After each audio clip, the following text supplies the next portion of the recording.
आपसे कोई कहे कि एक फ्लावर पॉट है, place this on the table, आप क्या उसे ऐसे ही प्लेस कर देंगे?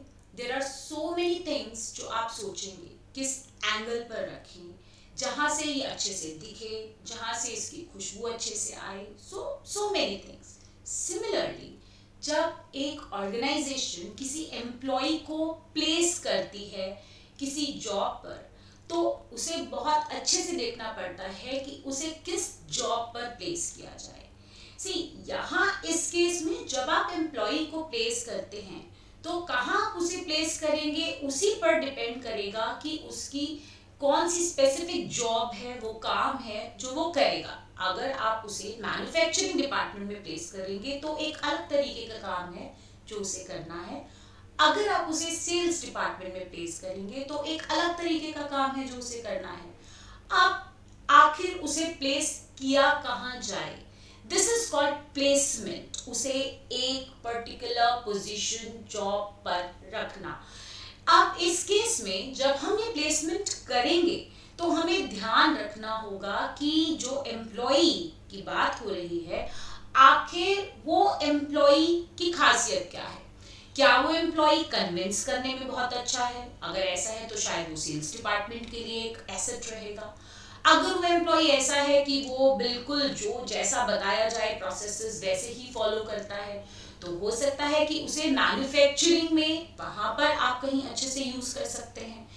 तो ओवरऑल आपको ये देखना होगा कि उस एम्प्लॉय की लिए जो जॉब स्पेसिफिकेशंस है वो क्या है, क्या स्किल्स वो पोजेस करता है, उसकी एजुकेशनल क्वालिफिकेशन क्या है, साइकोलॉजिकली उसको वो कितना डेवलप्ड है, क्या वो इमोशनली इंटेलिजेंट है, नहीं है।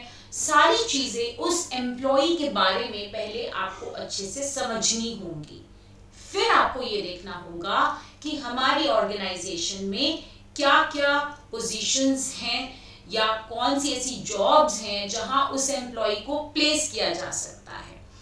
अब जब ये मैचिंग आप अच्छे से करते हैं, जो तभी पॉसिबल है जब आप एम्प्लॉय को भी अच्छे से समझें और ऑर्गेनाइजेशन, उसके स्ट्रक्चर, उसकी जॉब पोजीशंस, उन जॉब की डिमांड्स को भी अच्छे से समझें।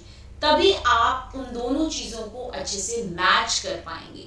और जब आप ये अच्छे से मैच कर पाते हैं, उसके बाद जब आप एम्प्लॉय को प्लेस करते हैं किसी जॉब पर, तो वो होता है उस एम्प्लॉय का सही प्लेसमेंट।